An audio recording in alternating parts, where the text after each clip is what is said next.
Belina Show, final hour, at least for a Tuesday. The Louie Belina Show, presented by CC Electric, residential, commercial, and industrial services. It's what they do at CC Electric. Here in our final hour on a Tuesday at 1:35, a listen-in. We continue the Title Contender Series. It's from Greg McElroy, his Always College Football podcast. He does not do way too early top 25s.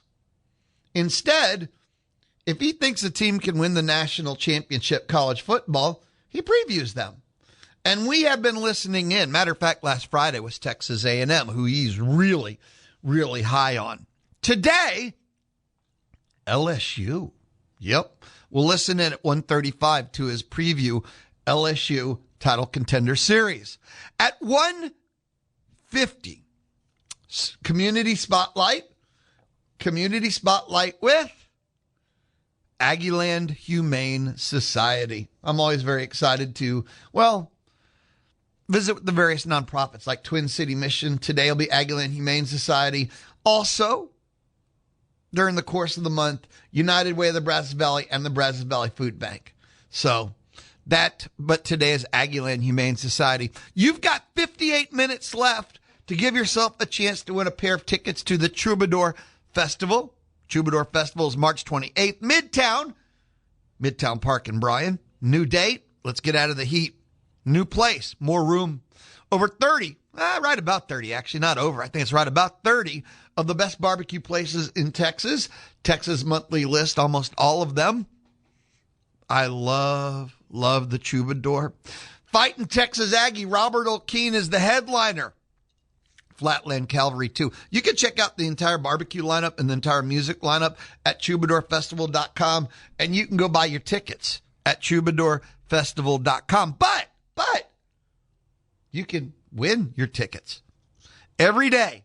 Text me. You can get registered, and I take a person at the end of the day. Every day, a person. On Friday, I'll draw one name from all these people. So give yourself a shot. Text 979-693-1150. Tell you what I want to do. I want to jump into the Maroon and White Notebook to kick off our final hour together. D1 softball updated their top 25. The Aggies dropped 2 spots to number 13. Sometimes, no, that's a dang lie. Most of the time, I have no idea how these polls really work. I'm not going to lie to you. How can you how can you lose to the number 1 team by a single run? How can you lose to the number 1 team by a single run and drop 2 spots? Because A&M's only loss of the opening weekend was 3-2 on an unearned run to the number 1 team in the country. And you're the underdog. You're 11, they're 1, and you played them to a 1-run unearned game. So why do you drop 2 spots from 11 to 13? I don't get it. Just throwing that out there. But I also don't care a whole lot. If you want to know what Aggie softball 2026 is going to look like, just take a look at the next 2 weekends. They have a tough, yes. Challenging, yes. You're going to know a lot about what this team is coming up over the next 2 weekends. They're going to be on the road. They're going to the Shriners Children's Clearwater Invitational. And this Friday, they'll take on number 23 Oklahoma State and number 19 Duke. 2 top 25 teams. A&M is ranked in front of both. But they're basically all, are they? It's early in the season, but we're going to find out. They're all effectively going to be on the same tier. Then after that, not as tough, but they're facing teams that are not called Providence and Bryant, teams that are a joke, in NC State, Northwestern, and James Madison. So nice challenging weekend. And then the following, they're going to one of the most classic of all, and it's the Mary Nutter. And on that Friday, they have Oregon, who's 14, and Duke. Again, I don't think I've ever seen that where you play the same opponent in back-to-back weekends at 2 different tournaments. San Diego, top 10 Nebraska, who beat Texas, And then, LMU. Yeah, that's LMU. But great back-to-back weekends to find out who you are, to challenge the pitching staff and the hitters without it being the number one team. So I'm excited. If you're an Aggie softball fan, great couple of weekends ahead. I just don't understand why you dropped 2 spots. But with the challenges ahead, the opponents, they can be a top 10 team in 2 weeks. Maroon and White Notebook, bracketology this morning. Joe Lenardi. Aggies are on the 8 line. Joe says their 9 seed would be SMU. I don't think that the NCAA committee will rematch A&M and SMU, but that's not the point. Point is A&M is on the 8 line, and they're the dead last 8 seed. How do you know that, Lou? They paired them with Arizona, the number one. So in theory, the weakest 8 should get the toughest 1. So A&M's on the 8 line, and they're the last 8 on the 8 line, if I'm following the Lenardi bracketology correctly. Arizona lost last night. Incredible game. Arizona was one of 2 undefeateds left in the country. That is not true anymore. Kansas wins 82-78. Here's some of how unlikely that dub was for the Rock'em Chalk'em Jayhawk'ems, okay? Kansas had never beaten a number 1 team at Allen Fieldhouse. Think about that. Kansas is one of the blue bloods of all of college basketball. And they had never beaten a number 1 team at Allen Fieldhouse. But Bill Self was 39-0, now 40-0 on Big Mondays at the Fog. Bam. But, not so fast. Their star player for Kansas, Darren Peterson, didn't play, flu-like symptoms, missed his 11th game of the year, and they still upset previously undefeated Arizona. College basketball is actually pretty awesome if you're into it. Just throwing it out there. And not just the month of March. But anyway, Lenardi knew of the loss. That's accounted for in the bracketology because it was updated and it's for this morning. So, and Zona, by the way, still remained as the number one, even with only 1 loss.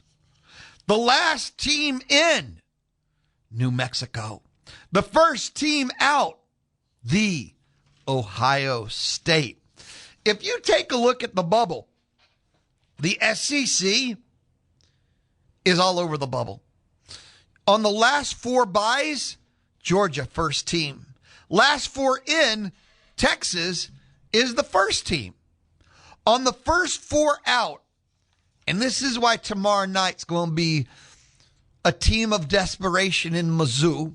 They got games left, but still, A&M could push them forth. And I've watched Mizzou crawl from the next 4 out line to the first 4 out. Now Missouri is the second team on the first 4 out. Beat A&M, they'd be in.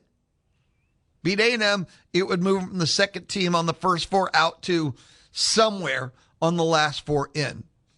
There's time left, but still, this is a game that it's a resume point for Mizzou because it would be also a road win against an NCAA tournament team for Missouri tomorrow night at Reed Arena. So again, the Lenardi bubble, SEC living on it. Last 4 byes, Georgia first team. Last 4 in, Texas first team. First 4 out, Mizzou is the second team. That Oklahoma State team, that game still agitates me. It's from the first week of the season. I got to get over it. No, I won't. Yes, you will. No, I won't. Oklahoma State on that next 4 out, first team. Lenardi, bracketology. 10 teams Big Ten, 10 teams SEC. ACC now at 9, not too far back. Maroon and the White Notebook.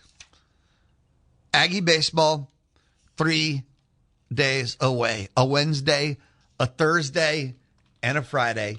3 days away.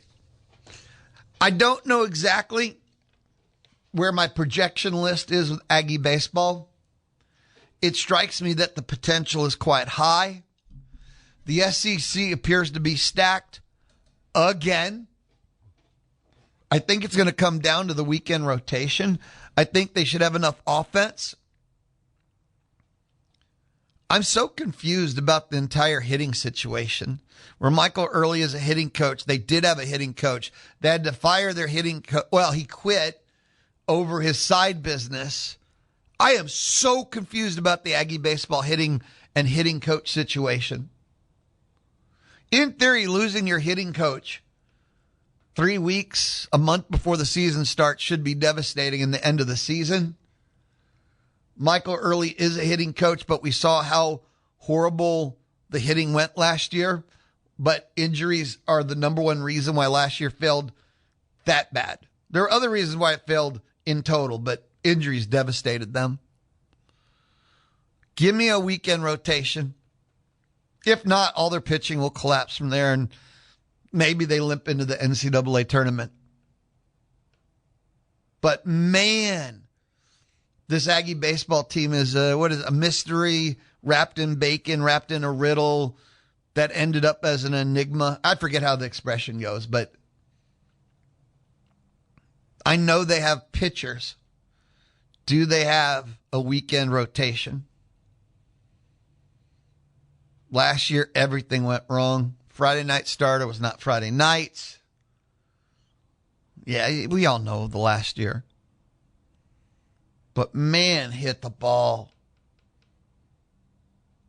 And they got the heart of the rotation. It just seems like with Harkopian, Sorrell, and Grahovic, how can you not build an offense with that kind of heart of the order core to start from there? I love Aggie baseball. I've always loved Aggie baseball. To me, man, there's not a lot better than maybe a Saturday or Sunday. And if you're lucky that weekend, both.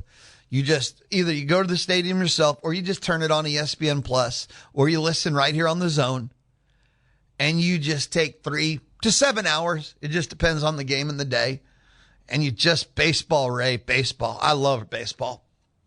I'll move on. Okay. Maroon and White Notebook. The Athletic. And not just one of their random dudes, but I knew this guy way before he got to The Athletic, which is one of the reasons why I follow him. Dane Brugler for The Athletic updated his top 100 prospects for the NFL draft. And like I said, I know him, so I trust his work, which is why I'm sharing it with you. Some of the sites, ESPN.com, CBSSports.com, The Athletic, they all have like 5 to 10 people that do mock drafts and big boards and stuff, but not all of them are meant to. Brugler, before he was with The Athletic, I think he did his own thing.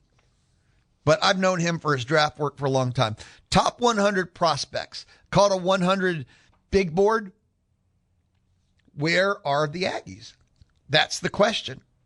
Casey Concepcion is the highest ranked Aggie for the NFL draft at 22. Cassius Howell is 29. You should not just think of this as, well, they're in the 20s. That's first round. Position scarcity, position need, runs at positions. Make that not so. Up next, you have Chase Basantes. And my printer kind of screwed things up royally. So Basantes is in the 40s. I think it says 43, but he's in the 40s. I think 43.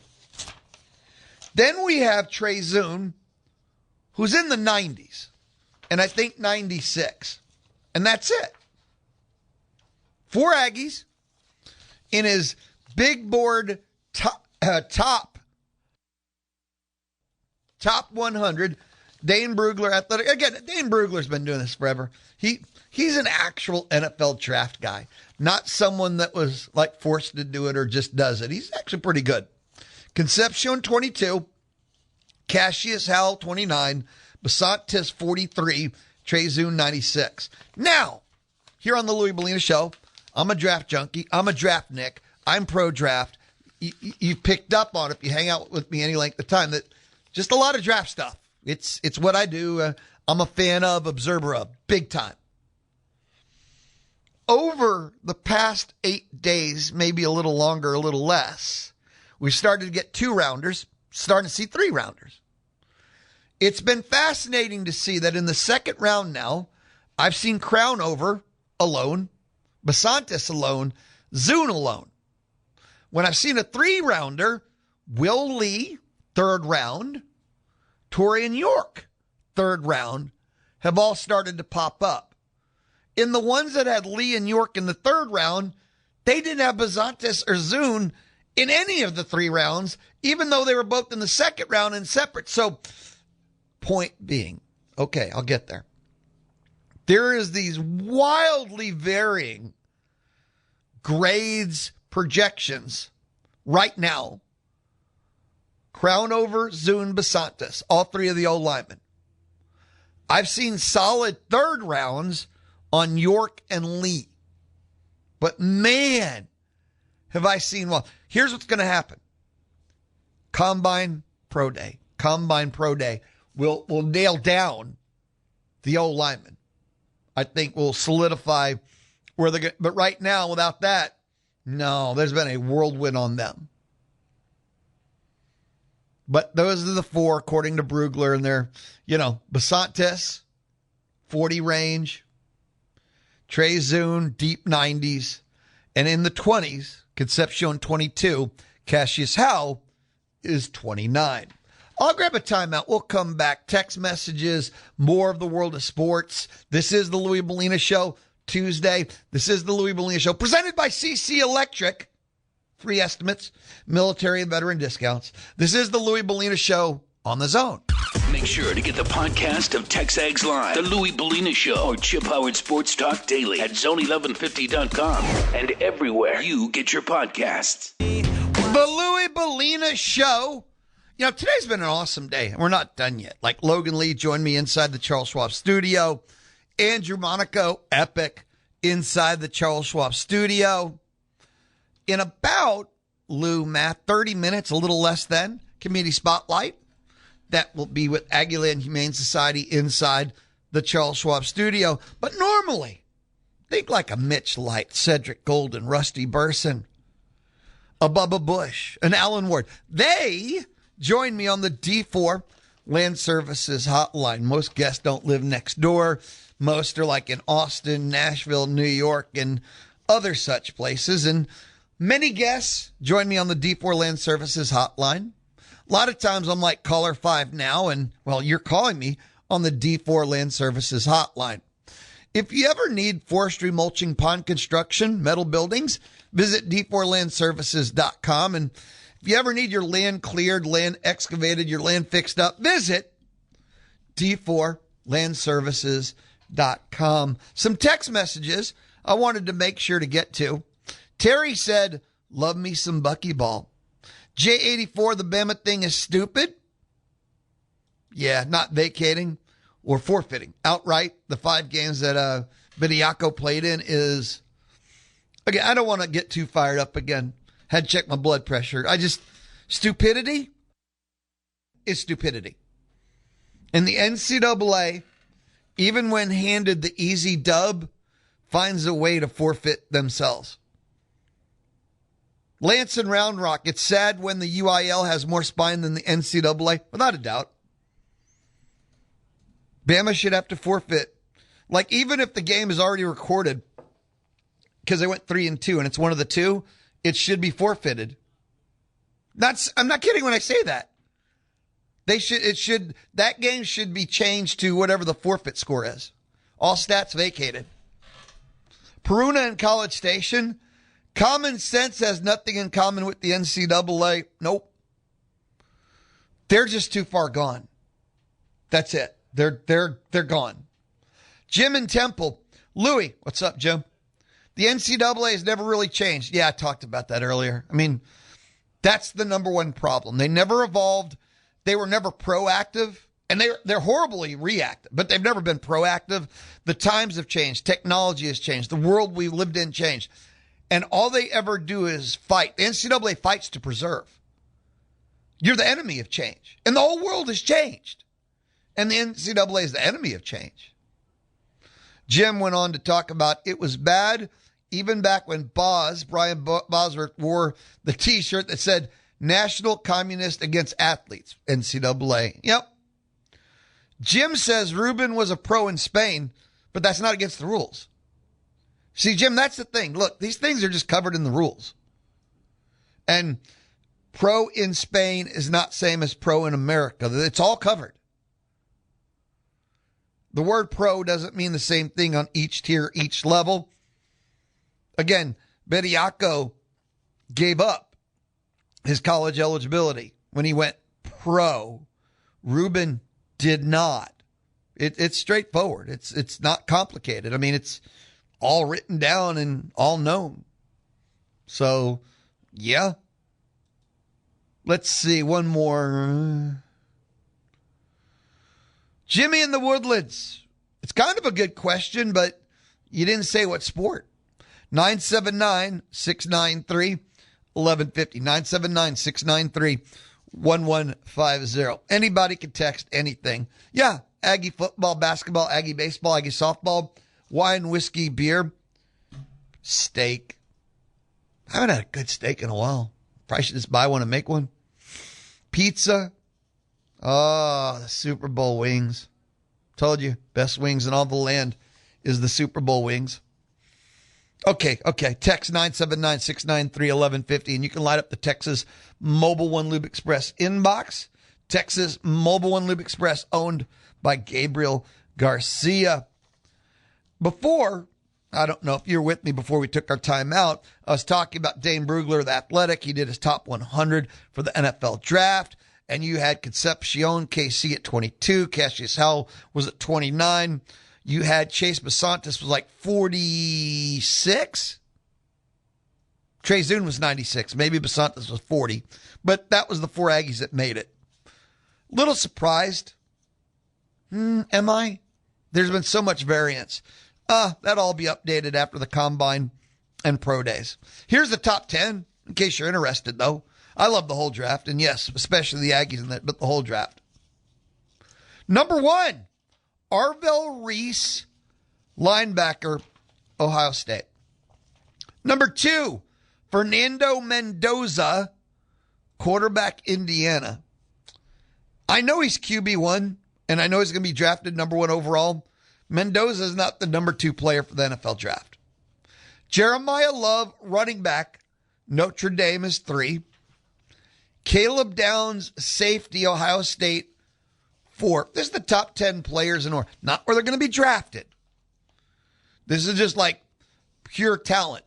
Sonny Styles, linebacker, Ohio State. By the way, every time I look at anything that orders talent from this past year, I ask myself, why was Ohio State so lame?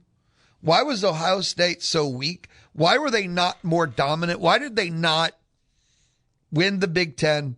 Why did they not win the national championship? Oh, that's right. Ryan Day's the head coach. Number 6, David Bailey, Texas Tech. Number 7, Mansour Delane, the cornerback out of LSU. I don't have to chant it. Number 8, Spencer Fanu, offensive tackle, Utah. This is the top 10 plus 1. Number 9, Bring the Pain, Reuben Payne Jr., Miami. Wait, I lost number 10. I can tell you number 11 is Mayoga, the tackle from Miami too. We're moving on. I wanted to get to some more of the rest of the world of sports. We have our final. Does anybody care about the final NFL power rankings now that the Super Bowl is over? Like, if your team didn't win at all, if you're not a Seattle Seahawks fan, do you really care where your team finished?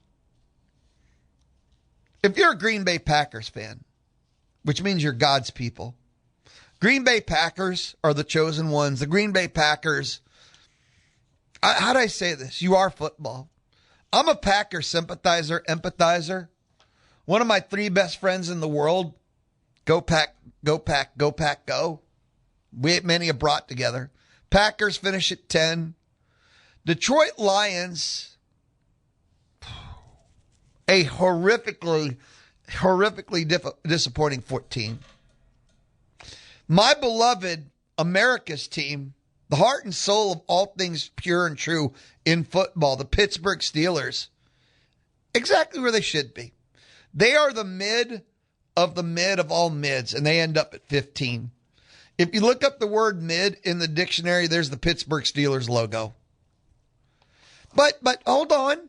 What about the Cowboys and the Texans? And, because what about the Cowboys and the Texans? Cowboys at 19. Cowboys at 19, and the Texans end up at 11. You know what's so weird? Texans, won 10, 11, 13 straight, some obscene number. And C.J. Stroud's postseason performance was so horrifically bad, nobody cares how many games he won straight. I see C.J. Stroud's problem, the same thing as Aggie football. Aggie football won 11 straight games, 11-0, but the way they finished, no one kind of remembers it. No one really feels that vibe. Marcel Reed was on the edge of the Heisman, but his last two performances were so nightmare levels of awful. Nobody cares that he was 11 games into a Heisman run. I mean, it's true. No one cares. Really.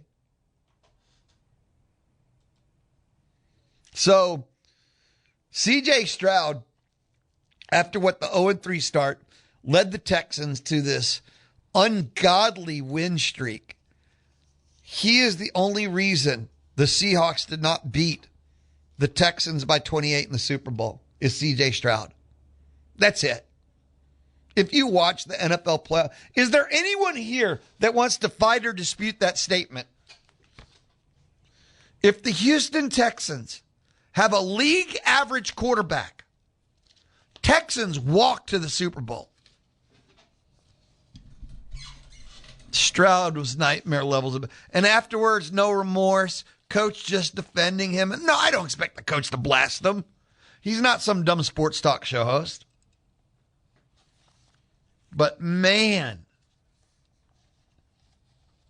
you can see why C.J. Stroud isn't better, getting better, have to be better. Anyway, Texans finish it, what did I just say, 11? And no Texans fans care. It's like, what was the point of winning all those games if if that was the performance ahead? Couple other quick NFL notes before we take a timeout. $4 million. What does the number $4 million mean to you? That's the amount of money in contract incentives netted by Sam Darnold. He signed a 3-year deal, $105 million with Seattle a year ago. They went 14-3. Well, did they go 14-3? Well, he led them to the Super Bowl. That much is true. First year. So he gets a $1 million bonus. He earned another $3 million by hitting 6 different incentives. 500, let's see. Hitting 6 incentives, 500 each. His completion rate got him a $500K bonus. Top 10 offense, $500K bonus. 4,000 passing yards, $500K bonus. The playoff berth, $500K bonus. And then the 2 playoff wins before even the Super Bowl, each were $500K. So Sam Darnold made $4 million in bonus money. $1 million period. And then the 6 I just said were worth $500K each. By the way, I don't know if you have plans tomorrow, but the Seattle Seahawks are holding their Super Bowl championship parade tomorrow. And it made me think, I've never been part of a championship parade. And I actually think I wouldn't mind attending one. I got friends that did. Tim Schnettler. I know he did the Spurs, at least one, if not more. So I think I'd like to, though. But who, like if A&M, any sport wins one, do we do a victory parade? Like if Aggie baseball wins in Omaha, do we victory parade back here? If Aggie football wins it all, are we going to have a victory parade? Like, does anybody know about these things? Where would I check? but I've never done a victory parade, and I think I'd like to do one. It's just to see what it's like. I'll be back. A listen in. Title Contender Series, LSU. That's what's up next. This is the Louie Belina Show, presented by CC Electric. Built on faith, family, and community, CC Electric. This is the Louie Belina Show on the Zone. The Louie Belina Show. Dial 979-693-1150. Hello. To visit with him. Hello. Or to win. Hello. On the D4 Land Services Hotline. Dial 979-693-1150. It is the Louie Belina Show. I'm not sitting, actually. I'm standing inside the Charles Schwab studio. Support for you comes from Mark Sim at the Charles Schwab branch right here in College Station. Schwab offers a modern approach to wealth management, and that means Mark Sim, who's with Charles Schwab, offers a modern approach to wealth management.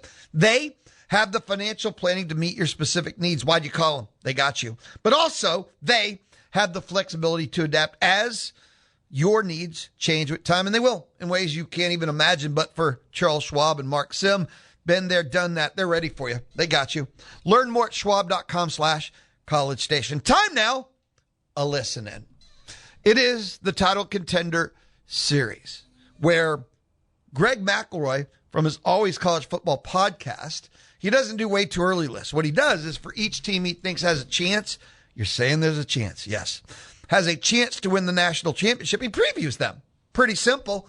He said there's way too many variables. There's too many miles to go before having a top 25 list. And time now, LSU. The Contender Series continues on. We've done 10 teams so far up to this point. Ohio State, Notre Dame, Texas, Indiana, Oregon, Georgia, Texas Tech, Miami, Texas A&M, and Michigan. Today, we will add 3 more. Let's begin by going to the 225. We're going to Baton Rouge, LSU. Now, if you thought the coaching carousel was wild before, what happened this offseason was not just a carousel. It was a total shift of the tectonic plates of college football. We're talking about Lane Kiffin at LSU. This is the script to end all scripts. Now, I want you to just imagine for a second that you are the owner of a really, really nice and successful business in Oxford, Mississippi. You got a great manager. You've had your best year ever. And then one morning you wake up, you find out your manager didn't just quit. He took the entire staff, the secret recipe for the sauce, and the keys to the delivery trucks, and then moved to the biggest, loudest competitor down the street in Baton Rouge. And that's exactly what transpired when Lane Kiffin left Ole Miss to become the head coach of LSU. And many have coined it like one of the coups of the century. He didn't just take the LSU job. I mean, he copy and pasted the entire Ole Miss operation into Tiger Stadium. He brought Charlie Weiss Jr. He brought some other members of his staff. He brought the philosophy where they want to go fast. He basically said, look, I like what I built in Oxford. Now I want to see what happens when I build it with the talent that LSU has traditionally had. So this is not your traditional transition year. This is we're ready to win right now. If you aren't paying attention, you're going to miss what might be one of the fastest transformations in SEC history. Now, the most important thing to running Lane Kiffin's offense is going to be the quarterback. I've called Lane Kiffin's approach to the quarterback room as kind of a, quote, hedge fund strategy. He doesn't put all of his money in one stock and just hope it goes up. He diversifies. He disaster-proofs the room. But this year, he has that blue chip stock, and that blue chip stock is Sam Leavitt. Now, he's coming over from Arizona State. Many consider him to be the number one player in the portal, and for good reason. He's had a Big 12 title run under his belt. He's made a playoff run in the past. He is a veteran that has been very successful in his last 2 years as the starting quarterback. He is the immediate return on investment that makes LSU a national title contender the second he steps onto the field for a game. But the depth is also beautiful. He didn't just get Sam Leavitt. He also got Husson Longstreet from USC. That's 2 top 10 portal quarterbacks in the same room. And that's not necessarily a competition. It will lead to competition, which is great, but it's also an insurance policy that's written in gold. So if Leavitt blinks, then Longstreet is ready. If they both, for whatever reason, have to miss a series here or there, they probably have another 5-star recruit just waiting in the wings, ready to go in. This, alongside Oregon, is probably the most disaster-proof quarterback situation in the entire country. And the portal headlines are all about Lane Kiffin's frequent flyer miles and the real win for LSU. It might have been, in some cases, some of their high school prospect they brought in. I mean, they brought in one of the top overall prospects in the country in Lamar Brown, who lives 15 minutes away from the stadium. And for a while, I mean, LSU has had some elite interior defensive linemen slip away and end up at Georgia or at Bama, but not this time. Lane Kiffin locks it down, gets Lamar Brown, and he might even become a day one starter.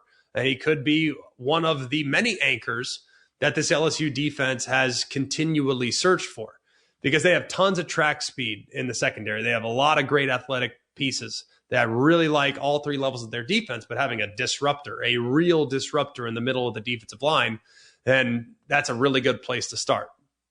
So if you look at the linebackers on this roster, it's got a bunch of guys that can play at a crazy high level, including Whit Weeks. You look at the back end, should be really good as well. So you love what they've done defensively. And then offensively, you know what Charlie Weiss Jr. is all about. He wants speed. He wants to play with precision. He wants to play with speed, tempo, all these other things. And LSU lost a lot of production, but Lane Kiffin does what he does best. I mean, he went all over the SEC, goes all out and gets high-level transfer portal prospects that can transfer in and be difference makers on day one. To go in and get a Trey Wilson from Florida, to go get a Winston Watkins from his old place at Ole Miss. These guys are lightning in a bottle type players, but the guy I might be most excited about in this offense is Trey Green, who at tight end is 6'7". He's a mismatch all over the place. He's a cheat code for Sam Leavitt, especially in the red zone. So when you're sitting down there and the field's condensed and you don't know what to do, just throw it up in the back of the end zone to a guy that's a foot taller than almost every defensive back on the field. So you can expect Trey Green to lead the team in touchdowns. He's long, he's athletic, and I think in this style of attack, he's going to be in a really good spot. Then there's the run game with Harlem Berry, Caden Durham. Harlem Berry's been called one of the most explosive backs to come out of Louisiana in quite some time. You think about some of the great backs that we've seen come out of Louisiana with Leonard Fournette and Geis and Seville have said, well, Berry is every bit as electric. Well, in Lane Kiffin's offense, the running back is very, very important. He's the ultimate setup man. I mean, if he can force defenses to cheat up and to respect the run, then Sam Leavitt is going to feast off play action. And we're looking at an offense that could realistically average, 35, 40 points a game. It's got that go fast mentality, and it's super entertaining.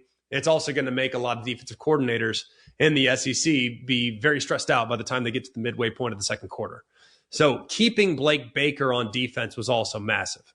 You go and you get into the portal immediately. You add some big-time difference makers, and these aren't depth pieces. I mean, these are guys that can plug and play in the back end. And if this defense can sustain their improvement from the last couple of years, LSU is definitely a playoff team. If they can somehow move to elite, now we're talking about a possible national championship contender. You got good pieces in the middle, good pieces at the second level, really veteran, solid transfers in the back end. The floor is already up based on what we've seen the last couple of years. Finally, let's look at the schedule. LSU is at Ole Miss on September 19th. I might just have to take a sabbatical just to watch that game. The amount of drama surrounding Lane Kiffin's return to Oxford just 3 weeks into his LSU tenure, that is the revenge game of all revenge games. And the atmosphere is going to say an awful lot. Let's just say there might be some choice words that are uttered in Lane Kiffin's direction throughout that game. But if they survive that, they have Alabama at home in November. You have a great matchup, a great tradition, the ultimate stage. So there's a lot of things to like about their schedule throughout, but it'll be tough. It's a very tough schedule as always, but LSU is in really good position to make a run this season. So what are the 2026 Tigers? Some people are saying they're volatile, but one of the highest ceilings in the country. Of course they're volatile. Everything's new. They have a top 5 quarterback room. They have one of the top recruits in the country along the D-line. They have a really good portal class that is number 1 in the country. And they currently sit right now at about plus 1,800, which to me is a really good play. I think this team has a real chance to go make a run. Lane Kiffin did not go to Baton Rouge to finish second. He moved there to win the whole thing. And who knows, maybe he can do it in year number 1 with some of the pieces they've added this year. That was Greg McElroy, Always College Football Podcast. That's our listen in because he's doing this Title Contender Series, which is phenomenal.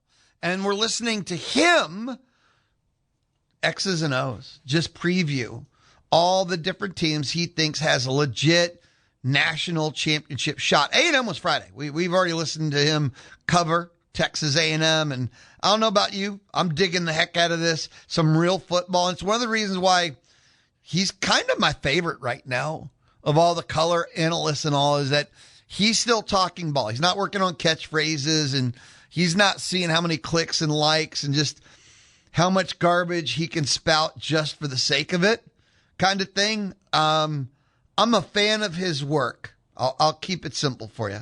I'm an absolute nut fan of his work. So that was LSU. And just, we do it from time to time, work it in here and there. And kind of during most of the spring, I think we're about halfway through. I think we've done, no, we're not. I think we've done about 8 teams, and there's probably going to be about 20. So we're almost halfway through, and just part of what we do. When I hear things at my desk, when I'm working, I'm always listening, and I'm like, okay, this can enhance just what we do here on the Louie Belina Show. Then guess what? Yeah, I'm going to bring them in so we can all listen in together. I'll be right back with our community spotlight, Aggieland Humane Society. That's what's next here on the Louie Belina Show on the Zone. The money machine is open now. Let's go. Enter at Zone1150.com, or you can enter through the Zone newsletter to win $5,000. Come on.